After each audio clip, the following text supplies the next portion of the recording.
Zoom করলে mouse থাকে না, এটার সেটিংস যে কোথায় কি আছে। বাট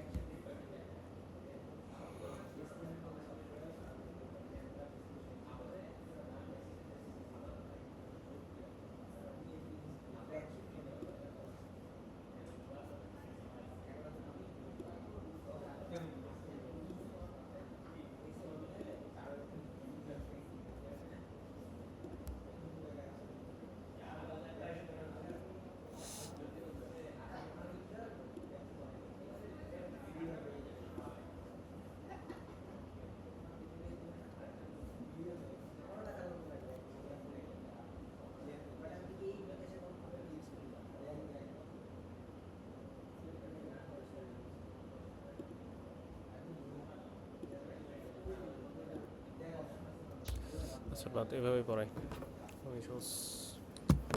আচ্ছা, আজকে হচ্ছে দেখাবো আপনাদের। আচ্ছা, রেকর্ডিং হচ্ছে তো না? হ্যাঁ, রেকর্ড হচ্ছে। আমার স্ক্রিন তো দেখা যাচ্ছে না? কে একজন বলেন তো জি স্ক্রিন স্যার। দেখা যাচ্ছে কিনা। আচ্ছা, আর হচ্ছে আপনারা আইডিগুলো দিয়ে দিন, ঠিক আছে? দ্রুত আইডিগুলো লিখে ফেলেন। ঠিক হচ্ছে, ক্লাসে মনোযোগ দেন। আজকেরটা হয়তো আপনাদের জন্য ইউজফুল তেমন একটা হবে না, কজ অলরেডি আপনারা প্রপোজাল দিয়ে ফেলছেন। এরপরের ক্লাসে হচ্ছে আমরা দেখব থিসিস রাইটিং নিয়ে। হ্যাঁ, তো থিসিস রাইটিং এটা অ্যাকচুয়ালি আপনাদের বেশ ভালোই কাজে দেবে। তো এইটা হয়তো বা অলরেডি করে ফেলছেন, তো খুব একটা হয়তো বা কাজে লাগবে না, বাট আমাদের যেহেতু সিলেবাসে আছে তো আমাদের পড়তে হবে আর কি।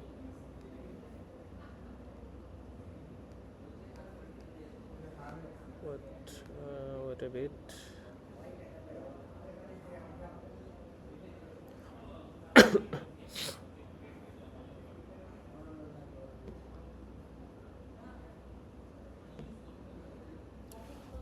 আচ্ছা, ঠিক আছে। তো হচ্ছে আমরা দেখবো হচ্ছে আজকে রিসার্চ প্রপোজাল কিভাবে লিখতে হয়। তো রিসার্চ প্রপোজাল আসলে জিনিসটা কি, এটার কাজ কি? এটার কাজ হচ্ছে যে আপনি কি রিসার্চ করতে চাচ্ছেন, কেন করতে চাইতেছেন, কিভাবে করতে চাইতেছেন, এগুলো একটু বোঝায় বলা। ঠিক আছে। মেইন জিনিস হচ্ছে আপনার সুপারভাইজারে বোঝাইবেন যে আপনি আসলে কী কাজ করতে চাচ্ছেন। এটাই হচ্ছে রিসার্চ প্রপোজালের কাজ, আর কোনো কাজ নাই। ঠিক আছে, এগুলো সাবজেক্টিভ, এগুলো একটু পড়ে নিয়েন। ঠিক আছে। আচ্ছা, প্রপোজাল শুধু যে হচ্ছে রিসার্চ প্রপোজাল আপনি শুধু সুপারভাইজারকে বোঝানোর জন্য করবেন হচ্ছে যতদিন হচ্ছে ভার্সিটিতে আছেন আর কি, ততদিন। যখন হচ্ছে একাডেমিক, আপনি যদি টিচার হন বা হচ্ছে আপনি ধরেন পিএইচডি করে আসছেন, অ্যাসোসিয়েট প্রফেসর, লেকচারারদেরও তো করতে হয় না, সিনিয়র স্কুলে গেলে করে। টিচাররা হচ্ছে অনেক সময় দেখবেন বিভিন্ন ধরনের প্রজেক্টে ফান্ডিংয়ের জন্য প্রপোজাল দেয়, ওইটাও কিন্তু রিসার্চ প্রপোজাল। দেখেন ড্যাফোডিলের অনেক টিচার, যেমন হচ্ছে আমাদের হাসান মাহমুদ স্যার, উনি মোস্ট অফ দ্য টাইম এই কাজেই থাকে, এই কাজেই ব্যস্ত থাকে। ফান্ডিংয়ের জন্য হচ্ছে ফান্ডিং।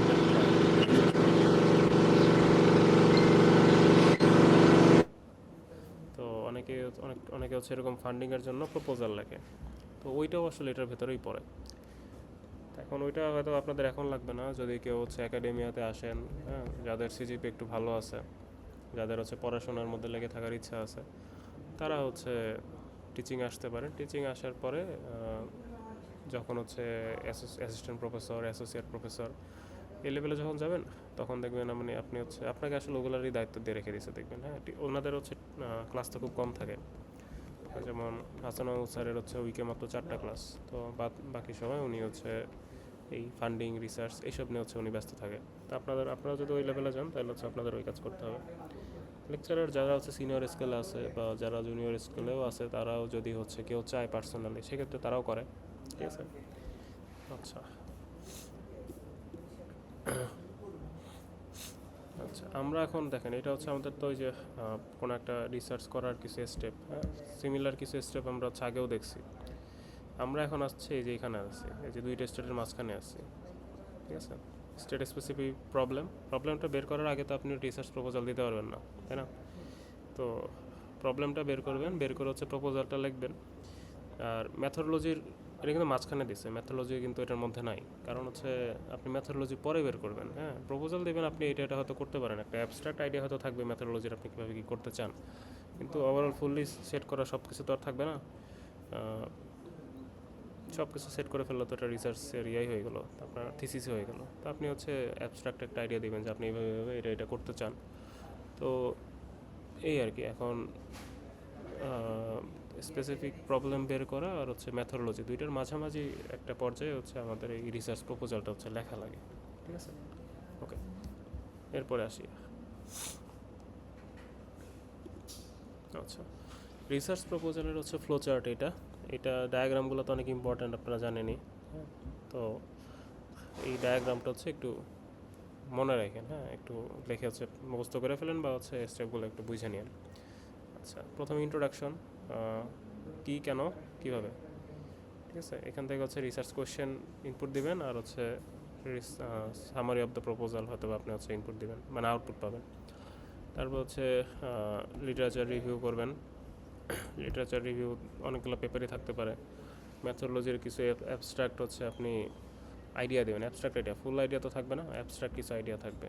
হ্যাঁ, আর এর মধ্যে কিছু পার্ট পার্ট করে যে এই সাব সেকশন করে এগুলো দিতে পারবেন, ঠিক আছে? তারপর হচ্ছে প্রিলিমিনারি ডাটা, ফাইনাল ডাটা না কিন্তু, কী কী ডাটা আপনি পাইছেন সেগুলো হচ্ছে স্টেট করবেন।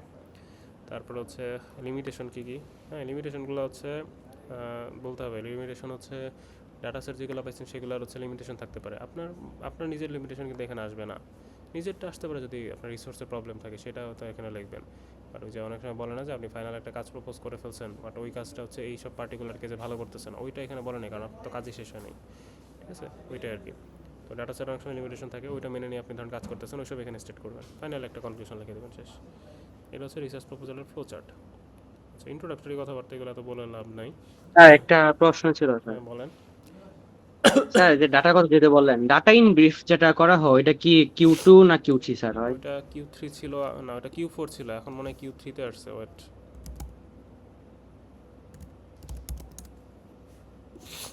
ডাটা ইন ব্রিফে তো হচ্ছে শুধুমাত্র যদি কোনো ডাটা সেট কালেক্ট করেন বা জেনারেট করেন, সেক্ষেত্রে ওইটা হচ্ছে আপনি ওইখানে সাবমিট করবেন।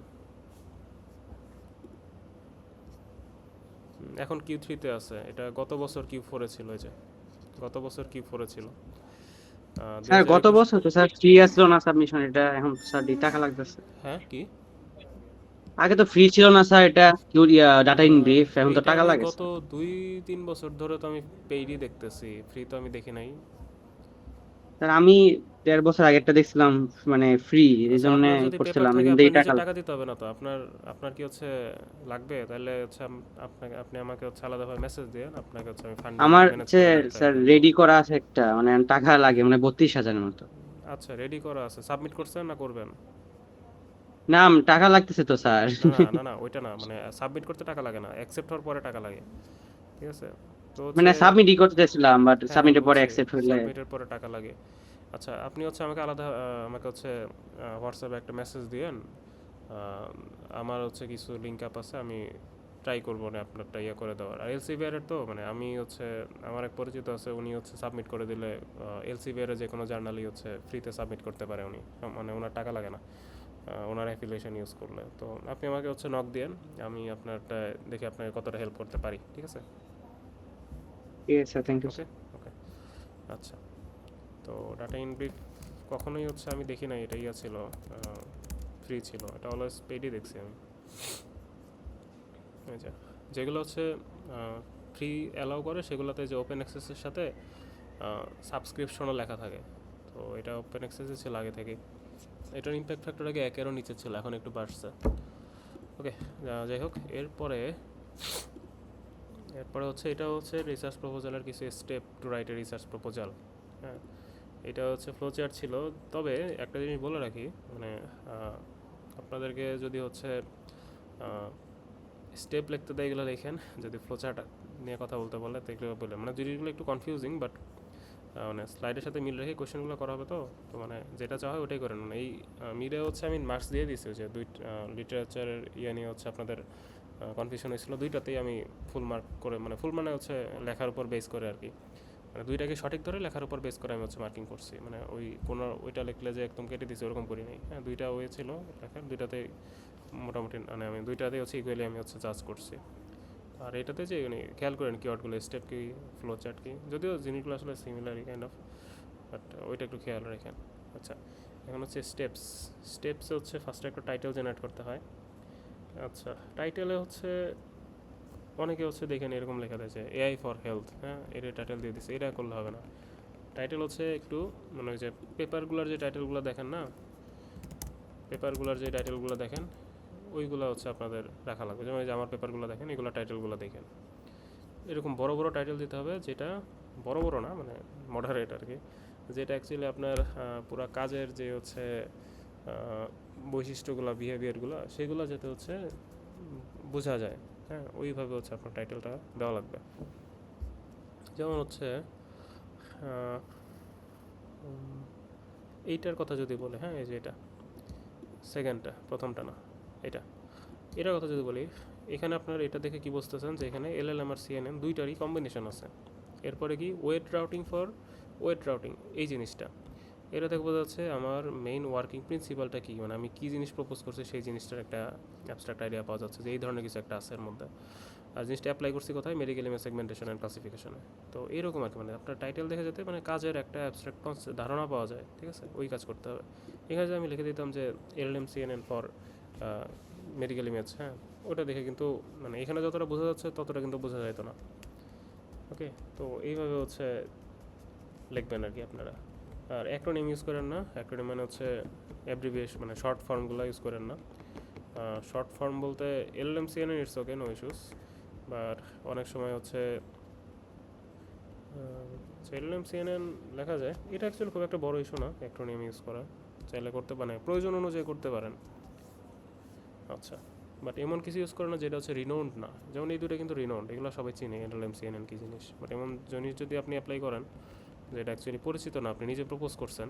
যেমন হচ্ছে এখন যদি আমি আরেকটার কথা দেখাই, এই যে টিআইজি ইউনিট প্লাস প্লাস, হ্যাঁ, ইউনিট প্লাস প্লাস এটা সবাই চিনে, কিন্তু টিআইজি ইউনিট প্লাস প্লাস এটা কিন্তু কেউ চিনে না। তো আমার পুরো পেপারের নাম যদি শুধুমাত্র যে টিআইজি ইউনিট প্লাস প্লাস হতো, তাহলে কিন্তু এটা গ্রহণযোগ্য হইতো না, ঠিক আছে, কারণ এটা আমি নিজে প্রপোজ করছি, এটা কিন্তু হচ্ছে রিনাউন্ড কিছু না। তো এইসব বেলায় আর কি মানে বুঝে শুনে ইউজ করতে পারি কোথায় কি ব্যবহার করবেন। আচ্ছা, এরপর আবার স্লাইডে ফেরত যাই। তো এই যে এখানে অনেকগুলো স্টেপ আছে দেখেন, এগুলো একটু পড়েন। অ্যাবস্ট্রাক্ট কী জিনিস জানেন আপনারা, খুব ভালো করেই জানেন, এগুলো আসলে ডিটেল আমার বলার আসলে তেমন কিছু নাই, সবগুলো তো চিনেন আপনারা, তাই না? অ্যাবস্ট্রাক্ট চিনেন, পেপারের ওই যে প্রথমে যে শর্ট একটা ইন্ট্রোডাক্টরি কথাবার্তা লেখা হয় ওটা অ্যাবস্ট্রাক্ট, তারপর ইন্ট্রোডাকশন, এগুলো গেছে আপনারা জানেন, এগুলো আলাদা করে বলার কিছু নেই, তাই না? আচ্ছা, সাইটেশন মানে রেফারেন্সগুলো, যে বিবলিওগ্রাফি যেটাকে বলে, রেফারেন্সেস 1 2 3 দিয়ে দিয়ে যেগুলো লেখে না সেগুলো। আচ্ছা, এরপরে হচ্ছে রিসার্চ প্রপোজালের কন্টেন্ট হচ্ছে কী কী থাকবে দেখেন, ওই ওখানে যা যা লেখা হয়েছে তাই। ইন্ট্রোডাকশন থাকবে, রিসার্চের অবজেক্টিভ থাকবে, হাইপোথিসিস থাকবে, স্টাডি ডিজাইন থাকবে, রিসার্চের ইনস্ট্রুমেন্ট কী কী ব্যবহার করতেছেন। ইনস্ট্রুমেন্ট বলতে কম্পিউটার সায়েন্সে তো হচ্ছে ইনস্ট্রুমেন্ট বলতে শুধু ওই যে ইয়াই বোঝায়, আপনার হয়তো আপনার নিজের মেশিন হইতে পারে মানে কম্পিউটার, বা আপনার ক্যালকুলেটর হতে পারে সেগুলো। আর যদি ফিজিক্স তারপরে ম্যাথ ওইসব জিনিস নিয়ে কিছু করতে চান, ফিজিক্সের কিছু করতে গেলে বা কেমিস্ট্রি কিছু করতে গেলে যেসব ওই যে ল্যাবে যেসব জিনিস ব্যবহার করেন ইনস্ট্রুমেন্টগুলো, সেগুলোর নাম আসবে। তারপর ডাটা প্রসেসিংয়ের প্রসিডিওর, যেমন হচ্ছে আপনি ডাটা প্রসেস করছেন কীভাবে, লাইক হচ্ছে ডট নাম পাইতে কনভার্ট করছেন, তারপরে হিস্টোগ্রাম ইকুয়ালাইজেশন করছেন, বা কন্ট্রাস্ট ব্রাইটনেস শিফট এসব করছেন, এইগুলো আর কি, বা হচ্ছে ক্রপ করছেন। তারপর হচ্ছে টাইম ফ্রেম বলতে হচ্ছে কোন সময়ে কি করছেন, হ্যাঁ, একটা ধরেন হচ্ছে টাইম লাইন দিয়ে দিলেন যে জানুয়ারি থেকে, থিসিসে কিন্তু টাইম লাইন দেওয়া লাগে। আপনাদেরকে আমার থিসিসগুলো আমি দেখাচ্ছি একটু পরে। আচ্ছা, নাহলে ওটা আমি এত দেখাবো না। থিসিসের হচ্ছে কী বলে, থিসিস নিয়ে যে এর পরের ক্লাসে যে পড়াবো তখন হচ্ছে আমারটা দেখাবো না। তো টাইম ফ্রেমটা দেখাই দিন যে হয়তো বা জানুয়ারি থেকে ফেব্রুয়ারি আপনি হচ্ছে টপিক খুঁজছেন, তারপরে হচ্ছে ফেব্রুয়ারি মার্চে আপনি হচ্ছে লিটারেচার রিভিউ করছেন, তারপর হচ্ছে মার্চ থেকে সেপ্টেম্বর ধরেন হচ্ছে আপনি ম্যাথোডোলজি প্রিপেয়ার করছেন, সেপ্টেম্বর অক্টোবরে ধরেন হচ্ছে কম্পেয়ার করছেন অন্যদের সাথে, এরপরে ডিসেম্বর নভেম্বর ডিসেম্বরে ধরেন হচ্ছে আপনার রিপোর্ট রাইটিং, মেইন যে কাজটা সেটা করছেন। এরকমভাবে টাইম ফ্রেমে ভাগ করে দিতে হবে। ওটা থিসিসেও থাকে, প্রপোজালে না, শুধু প্রপোজালে প্রপোজ করবেন যে এইটা প্ল্যান আপনার, থিসিসে লেখার সময় হচ্ছে বলে দেবেন আপনি এইভাবে করছেন। এটা হচ্ছে generalize form of a research proposal. বুঝছে কী কী থাকবে দেখেন। বাজেট হয়তো আপনাদের এখানে লাগবে না, বাজেট লাগবে ওই যে বললাম যেটা যে বাজেট লাগবে হচ্ছে যখন হচ্ছে আপনি ইয়া করবেন, ওই যে আমাদের স্যাররা যেগুলো করে, হাসান মাহমুদ স্যার করে, হ্যাঁ, হেড স্যার আগে করতো, এখন তো হেডের কাজে ব্যস্ত। তো তারপর আরও অনেক স্যাররা আছে আমাদের, তো ম্যাডামরা হচ্ছে অনেক ম্যাডামরাও করে, স্যার ম্যাডামরা হচ্ছে যেগুলো করে সেগুলোতে হচ্ছে তারা বিভিন্ন অর্গানাইজেশনের কাছে হচ্ছে যেরকম রিসার্চ প্রপোজাল দেয়, প্রপোজাল দিলে তারা হচ্ছে এরকম ফান্ডিং দিয়ে দেয়, সেই ফান্ডিং খরচ করে তাদের ওই পার্টিকুলার রিসার্চটা করতে হয়, ওইখানে হচ্ছে বাজেট লাগে। আর বাকিগুলো তো বুঝছেনই, রিসার্চ টিম মেম্বারের আপনার সাথে সাথে কে কে কাজ করছে তাদের ইনফরমেশন, প্রজেক্টের সামারি, প্রজেক্টের ডেসক্রিপশন আর এইম, এগুলো লাগবে, লক্ষ্য উদ্দেশ্য আর কি, আর বাজেট তো বললাম। প্রজেক্টের টাইটেল নিয়ে কথা বলে ফেলছি। সামারি, প্রজেক্টের সামারি তো হচ্ছে লিখবেন যে আপনি যে কাজটা করতেছেন সেটা কী জিনিস, হ্যাঁ, কেন ইম্পর্ট্যান্ট, কে কে বেনিফিটেড হবে, এগুলো লিখতে হবে আর কি। সামারিতে সব আসবে না, কাইন্ড অফ অ্যাবস্ট্রাক্টের মতো আর কি, ঠিক আছে। তারপর হচ্ছে ব্যাকগ্রাউন্ডে আসবে হচ্ছে আপনি কি কি জিনিস হচ্ছে পড়াশোনা করছেন সেটার উপরে। যেমন যদি আপনি হচ্ছে মেডিকেল ইমেজ সেগমেন্টেশন করতে চান বা ক্লাসিফিকেশন করতে চান, আপনি পড়ছেন, আপনি সিএনএন নিয়ে পড়াশোনা করছেন, আপনি এআই নিয়ে পড়াশোনা করছেন, ডিপ লার্নিং নিয়ে পড়াশোনা করছেন, নিউরাল নেটওয়ার্ক নিয়ে পড়াশোনা করছেন, কনভলিউশন নিয়ে পড়াশোনা করছেন, এর ভেতরে যা যা লাগে সব ঢুকাই দেবেন। যেমন হচ্ছে লস ফাংশন নিয়ে পড়াশোনা করছেন, ফরওয়ার্ড পাস, ব্যাকওয়ার্ড পাস, এসব নিয়ে পড়াশোনা করছেন, এইগুলো হচ্ছে বলবেন। এইগুলো আরও যা যা আছে, অ্যাক্টিভেশন ফাংশন, যা যা দেওয়া যায় সব হচ্ছে ব্যাকগ্রাউন্ডের মধ্যে পড়ে, লিটারেচার রিভিউ সহ, ঠিক আছে। লিটারেচার রিভিউ কী জিনিস তা তো জানেনি।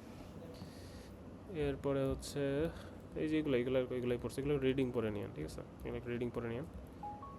প্রবলেম স্টেটমেন্ট কী জিনিসটা তো বুঝছেনি, প্রবলেম একটা আইডেন্টিফাই তো করবেন, সেটা একটু 5-6 লাইনে হচ্ছে স্টেট করতে হবে, ওটাই প্রবলেম স্টেটমেন্ট। অবজেক্টিভ নিয়ে অনেকে ভুল করে হচ্ছে যে অবজেক্টিভের মধ্যে সে ম্যাথোলজি লিখে ফেলে। যেমন হচ্ছে আমি বলি, অবজেক্টিভে হচ্ছে কী আসবে, অবজেক্টিভে আসবে হচ্ছে to compare to develop a model that will classify something, এটা অবজেক্টিভ হইতে পারে। এখন I will use efficient net for ক্লাসিফাইং something, এটা কিন্তু ম্যাথোডোলজি হয়ে গেল, কারণ এফিশিয়েন্ট নেটে ভালো আসবে আপনি কি জানেন, তাহলে জানেন না, অন্য জিনিস সাথে অ্যাপ্লাই করা লাগতে পারে, তো ম্যাথোডোলজির সাথে এটা মেলানো যাবে না, এটা হচ্ছে কাইন্ড অফ অ্যাবস্ট্রাক্ট একটা কনসেপ্ট। এরপর আরেকটা এক্সাম্পল দিই, টু কম্পেয়ার এক্সিস্টিং ওয়ার্কস, ঠিক আছে, এটা কিন্তু আপনার অবজেক্টিভ হতে পারে। আচ্ছা, তো অবজেক্টিভ আর ম্যাথোলজিতে মিলাই ফেলে অনেকে, হ্যাঁ, আমার অনেক বন্ধু বান্ধবরা মিলাই ফেলতো, তো ওইটা করেন না। মেজারমেন্টের জন্য হচ্ছে ধরেন আপনি কী কী ডাটা সেট ব্যবহার করবেন আপনার মডেলটার পারফরমেন্স চেক করার জন্য, সেগুলো উল্লেখ করবেন। তারপর হচ্ছে মেজারমেন্টের জন্য যেসব কোয়ান্টিটেটিভ বা কোয়ালিটেটিভ হচ্ছে আপনি ক্রাইটেরিয়া, যেমন ডাইস স্কোর সেগমেন্টেশনের বেলায়, অ্যাকুরেসি, প্রিসিশন, রিকল, এগুলো হচ্ছে ইয়ার বেলায়, কিসের বেলায়, ক্লাসিফিকেশনের বেলায়, ওগুলো হচ্ছে বলবেন আর কি। এরপরে হচ্ছে ইথিক্যাল ইস্যু, ইথিক্স আপনারা জানেন, ইথিক্যাল ইস্যু হচ্ছে যে যেখানে হচ্ছে অন্য কাছ থেকে জিনিসপত্র কপি করবেন সেখানে প্রপার রেফারেন্স দিয়ে দিবেন, আর যেটা নিজের সেটা তো নিজেরই, তো এই ব্যাপারে ইথিক্যাল থাকেন। অনেকে যেটা করে যে কপি পেস্ট করে দিয়ে দেয়, ইভেন আমি থিসিস আমি এখন চাইলে হচ্ছে পুরো জিপিটি দিয়ে কোনো একটা কিছু লেখাই ফেলতে পারবো, কেউ ধরতেও পারবে না যে আমি এখানে কোনো কাজ করি নাই, আমি নিজেই পারবো, চাইলেই করা যায়, চাইলেই হচ্ছে এখন আসলে পার পাওয়া যায়, বাট আমাদের এখানে আসলে অনেস্ট থাকা উচিত। কারো যদি ইচ্ছা থাকে কোনো মতে পার পেয়ে যেতে, সে করতে পারে করলে, হ্যাঁ, বাট এটা ইথিক্যাল হবে না। তবে যার আসলে জীবনে কিছু করার ইচ্ছা আছে, হ্যাঁ, যার হয়তো বা হায়ার স্টাডিজের ইচ্ছা আছে, বা ভালো কিছু করার ইচ্ছা আছে, বা হচ্ছে টিচার হওয়ার ইচ্ছা আছে, এই ধরনের একাডেমির সাথে জড়িত থাকতে যারা চায়, তাদের কিন্তু রিসার্চ প্রোফাইল অনেক ইম্প্যাক্টফুল একটা জিনিস। এই কারণে আপনারা হচ্ছে একটু অনেস্ট থাকেন, নিজেরটা নিজে করেন, আর একটু ভালো কাজ করার ট্রাই করেন। এরপরে হচ্ছে প্রবলেমস আর লিমিটেশন, এটা অলরেডি বলছি যে ইয়ার সময় আপনার কাজ সবসময় ভালো হবে তা তো না, হ্যাঁ, তো যেমন হচ্ছে, বাট এটা কিন্তু আপনার নিজের কাজের ব্যর্থতা না, এটা হচ্ছে আপনি রিসার্চটা করতে চাই যেসব লিমিটেশন ফেস করতেছেন সেগুলো এখানে দিবেন। যেমন ডাটা সেট ছোটো, ঠিক আছে, পারমিশন পাওয়া কঠিন, হার্ডওয়্যারের লিমিটেশন, এগুলো আপনার হচ্ছে যেগুলো কাজ শেষ হওয়ার আগে, মানে কাজ শুরুর আগে, মানে যেগুলো বুঝবেন আর কি, যে আপনি এই কাজটা করতে গেলে এই সমস্যায় পড়বেন। এরপরে ধরেন ট্রান্সফরমার নিয়ে কাজ করতে গেছেন, বলবেন যে অনেক বেশি ডাটার প্রয়োজন হবে, এই লিমিটেশনগুলোর কথা বলবেন। আর থিসিস পেপারে যে লিমিটেশন লিখবেন ওটা আবার কিন্তু আলাদা। ওইটা হচ্ছে আপনি যে কাজটা করছেন ওই কাজে এখন কী কী লিমিটেশন আছে, যেমন হচ্ছে আপনার কাজটা কী কী জায়গায় ভালো কাজ করে নাই সেগুলো আপনার লিমিটেশন, ওইটা হচ্ছে আপনার থিসিস বইয়ের। আর এটা কিন্তু হচ্ছে প্রপোজালে আপনি কী কী ফেস করতে পারেন সেগুলো হচ্ছে করবেন বা ফেস করবেন, সেগুলো হচ্ছে এখানে লিখবেন। আচ্ছা, এরপর আসে হচ্ছে রিসার্চ প্ল্যান। তো রিসার্চ প্ল্যানে হচ্ছে আপনার যেই ম্যাথোডোলজি সেটা লিখতে হয়, experimental design, innovation, limitation, already approach কী কী ছিল, টাইম সিকোয়েন্স, এইসব জিনিস হচ্ছে আপনারা লিখবেন। ঠিক আছে, এইগুলো এখানে বলছে, এগুলো একটু রিডিং করে দেখে নিন। ঠিক আছে, detail description of proposed experiment include rationale design, anticipated result, alternative strategies, এগুলো থাকতে পারে আর কি একটা এক্সপেরিমেন্ট রিসার্চ প্ল্যানে। ঠিক আছে, মানে ইয়াতে রিসার্চ ম্যাথোডোলজি অ্যান্ড টাইমিংয়ে এগুলো একটু করে নিন, আপনারা পড়ে নিন। ডাটা অ্যানালাইসিস ভালো করেই জানেন কী জিনিস ডাটা অ্যানালাইসিস করতে হবে, ডাটার যে বৈশিষ্ট্যগুলো কী কী সেগুলো খুঁজে বের করার জন্য আর কি। সেখানে আপনারা পাইথন ইউজ করতে পারেন, পাইথন। তারপর হচ্ছে বিভিন্ন লাইব্রেরি পাওয়া যায়, নামবাই, পান্ডা, ওগুলো দিয়ে আপনারা হচ্ছে অ্যানালাইসিস করে দেখতে পারেন ডাটার কী অবস্থা। সাইকিটলার্ন, পাইটর্স, এগুলো ইউজ করতে হবে।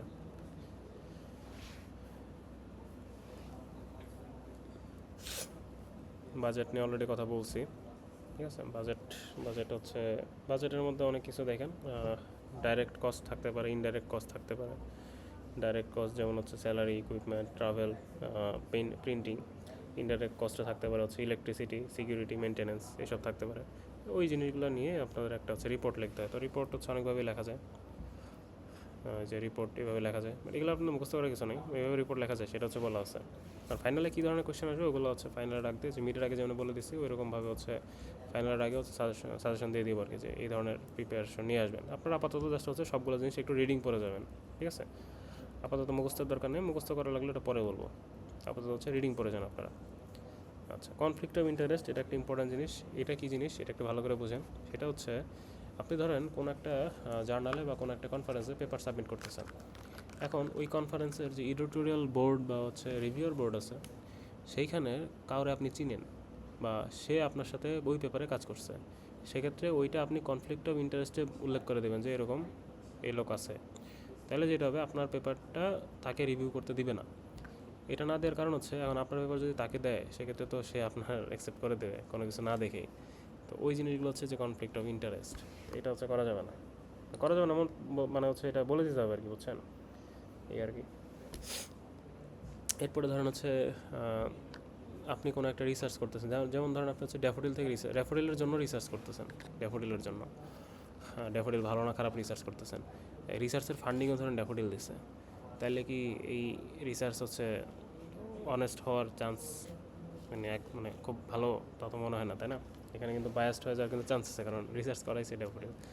সো এই জিনিসটার বেলায় হচ্ছে এটা বলে দেওয়া লাগবে যে এই ধরনের ইস্যু ছিল। ওকে, এই হচ্ছে কথা। এটা হচ্ছে conflict of interest. Research team বুঝেন কে কে কাজ করছে। ঠিক আছে, রিসার্চ শিডিউল, যে এরকম টাইম লাইন দিয়ে বুঝাই দেবেন যে এইভাবে আপনারা এই টাইমে হচ্ছে এই কাজ করছেন, এভাবে বোঝানো যায়। ঠিক আছে, এভাবে বোঝানো যায়। অ্যাপেন্ডিক্সে হচ্ছে একদম লাস্টে থাকে। হ্যাঁ, কোনো একটা পার্টিকুলার পেপারের একদম লাস্টে হচ্ছে অ্যাপেন্ডিক্স রাখে। অ্যাপেন্ডিক্সে আপনারা চাইলে আপনার পেপারে সব জায়গায় যেই হচ্ছে অ্যাব্রিভিয়েশনগুলো বা অ্যাক্রোনিমগুলো ইউজ করছেন সেগুলোর হচ্ছে ডেফিনেশনগুলো দিয়ে দিতে পারেন। তারপর আপনার কোড দিতে পারেন, অ্যালগোরিদম দিতে পারেন। হ্যাঁ, এগুলো হচ্ছে অ্যাপেন্ডিক্স অ্যাড করতে পারেন। রিজন ফর রিজেকশন, এটা অ্যাকচুয়ালি আপনার কাজ না, এটা হচ্ছে আপনার হচ্ছে কাজটা শেষ হওয়ার পরে যারা হচ্ছে ওটা রিভিউ করবে আর কি, তাদের জন্য। হ্যাঁ, তো এখন কী কী কারণে হচ্ছে রিজেকশন হয়? রিজেকশন হইতে পারে ইনোভেশন নাই সেজন্য, কজ নভেলটি আসলে সবচেয়ে বেশি ইম্পর্ট্যান্ট আর ক্রুশিয়াল জিনিস। নভেলটি থাকাই লাগবে কোনো একটা কাজ করতে গেলে, নভেলটি ছাড়া ওই কাজ করা যাবে না, ওই কাজ ভালো জায়গায় যাবে না। রিসার্চ কোয়েশ্চেন ক্লিয়ার না, এটাও হইতে পারে রিজন। ম্যাথোডোলজি উইকও অ্যাকচুয়ালি নভেলটির ল্যাক অফ নভেলটির একটা রিজন। তারপরে বাজেট হচ্ছে আনরিয়ালিস্টিক থাকতে পারে, রিসোর্স না থাকতে পারে। ঠিক আছে, মানে আপনার পর্যাপ্ত রিসোর্স নেই, আপনি এটা করতেই পারবেন না ওই পার্টিকুলার রিসার্চটা, এটাও রিজন হতে পারে। তো মানে আনরিয়ালিস্টিক প্রপোজাল দিয়ে তো লাভ নেই, বাজার আনরিয়ালিস্টিক দিয়ে দিচ্ছেন, তাহলে লাভ নাই। হ্যাঁ, ওটা ওরা বুঝে ফেলবে, ওরা আবার অ্যানালাইসিস করবে, তো তখন যদি দেখে সব ঠিক নাই তখন আপনাকে দিবে না। যেখানে বলা আছে এগুলোই বলছে। হ্যাঁ, আর এই যে ফাইনাল হচ্ছে কী কী কন্টেন্ট থাকতে পারে ওটা আবার লিখে দিচ্ছে, দেখেন সিরিয়ালি। টাইটেল থাকবে, একটা অ্যাবস্ট্রাক্ট থাকবে, ব্যাকগ্রাউন্ড অফ দ্য স্টাডি থাকবে, স্টেটমেন্ট অফ দ্য প্রবলেম থাকবে, রিসার্চের অবজেক্টিভ থাকবে, রিসার্চ কোয়েশ্চেন অথবা হাইপোথিসিস থাকবে, সিগনিফিকেন্স অফ দ্য স্টাডি থাকবে, স্কোপ অফ দ্য স্টাডি থাকবে, লিমিটেশন অফ দ্য স্টাডি থাকবে, ডেফিনেশন অফ কি টার্মস থাকবে, ইথিক্যাল কনসিডারেশন থাকবে, অর্গানাইজেশন অফ দ্য স্টাডি থাকবে, লিটারেচার রিভিউ থাকবে, রিসার্চ ম্যাথোলজি থাকবে, যদি এটা কিন্তু অ্যাবস্ট্রাক্ট থাকবে, কারণ আপনার এটা কিন্তু চেঞ্জ হতে পারে, ওয়ার্ক শিডিউল অ্যান্ড বাজেট থাকবে, রেফারেন্স থাকবে, আর হচ্ছে অ্যাপেন্ডিক্স থাকবে। তো আপনাদেরকে যেটা দেখাতে চেয়েছিলাম সেটা হচ্ছে আমার নিজের থিসিস পেপার, এটা আমি হচ্ছে নেক্সট ক্লাসে দেখাবো, তার আগে এটা আমি আপনাদের সাথে শেয়ার করে দিচ্ছি। Face reconstruction,